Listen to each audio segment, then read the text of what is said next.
ఇప్పుడు మన ప్రొడ్యూసర్ హరీష్ కోహికర్ గారిని మాట్లాడవలసిందిగా కోరుతున్నాం.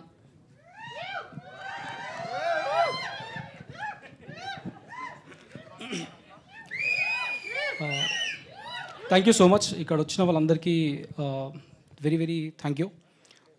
నన్ను ఈ కథని నమ్మిన ఈటీవీ యాజమాన్యానికి, బాపిరెడ్డి గారికి, సాయి గారికి, నితిన్ గారికి అండ్ మా క్రియేటివ్ ప్రొడ్యూసర్ సాయి కృష్ణారెడ్డికి, మాతోని అంటే నిన్న మార్నింగ్ 6 వరకు కూడా స్టూడియోలో కూర్చున్నాడు మిక్సింగ్ చేస్తుంటే.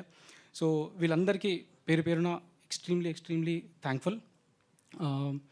శేష్ గారు వస్తున్నారు, ఒక 5 minutes ఇక్కడ ఉంటారు. శేష్ గారి గురించి చెప్పాలి ఒక విషయం. నేను అన్నపూర్ణ ఫిల్మ్ స్కూల్లో వర్క్ చేసేటప్పుడు ఒక 8x8 చిన్న రూమ్లో కూర్చొని నా వర్క్ చేసుకుంటుంటే ఒకరు నాక్ చేశారు డోర్ ఓపెన్ చేస్తే శేష్ గారు. నేను షాక్, ఈయన ఏంటి ఇక్కడ వచ్చాడని. ఆయన లోపలికి వచ్చి, బ్రో ఇక్కడ మేము షూట్ చేసుకోవచ్చా ఈ రూమ్లో అని అన్నారు. చాలా చిన్న రూమ్ అది, ఇక్కడ ఏం చేస్తాడు ఈయన అనుకున్నాను నేను. కానీ క్షణం సినిమాలో వన్ ఆఫ్ ద సీక్వెన్స్ ఆ పర్టికులర్ చిన్న రూమ్లో 8x8 రూమ్లో షూట్ చేశారు. అది చూసినప్పుడు నాకు అనిపించింది, అంటే చాలా తక్కువ బడ్జెట్లో కూడా ఎక్స్ట్రాడినరీ థ్రిల్లర్స్ తీయొచ్చు, ఎక్స్ట్రాడినరీ సినిమాలు తీయొచ్చు అన్న ఒక ఇన్స్పిరేషన్ శేష్ గారు ఇచ్చారు. అక్కడి నుంచి ఆయన క్షణము కానివ్వండి, ఎవరు కానివ్వండి, గూఢాచారి కానివ్వండి, ఎక్స్ట్రాడినరీ ఫిల్మ్స్ మనం చూస్తూ వచ్చాము. అందుకోసం ప్రాబబ్లీ ఆయన బాప్ ఆఫ్ థ్రిల్లర్స్ అయ్యారు.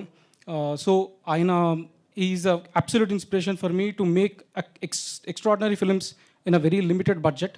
సో ఈ సినిమా కూడా లిటరల్లీ ఒక పెద్ద బడ్జెట్ సినిమాలో ఒక షెడ్యూల్లో పెట్టే డబ్బులతోనే మేము ఈ సినిమా తీసాము. With this star casting, with 1999 recreate చేసి ఎక్స్ట్రాడినరీ వర్క్ చేశాము. దానికి ప్రతి కాస్ట్, ప్రతి క్రూ లిటరల్లీ వాళ్ళ రెమ్యూనరేషన్స్ని హాఫ్ తీసుకొని మాకు వర్క్ చేశారు. బీట్ జగపతి బాబు గారు, బీట్ సుమంత్ గారు, beat everybody, all technicians, all cost did that only because everybody believed in the cinema, everybody believed in the story. So చాలా కాన్ఫిడెంట్గా చెప్తున్నాము, సినిమా చాలా బాగా వచ్చింది, మంచి కథ తీసుకొస్తున్నాము. తెలుగు ఆడియన్స్ 100% వరల్డ్లో ఏ సినిమా అయినా మంచిగా ఉంటే దాన్ని ఎంకరేజ్ చేస్తారని తెలుసు.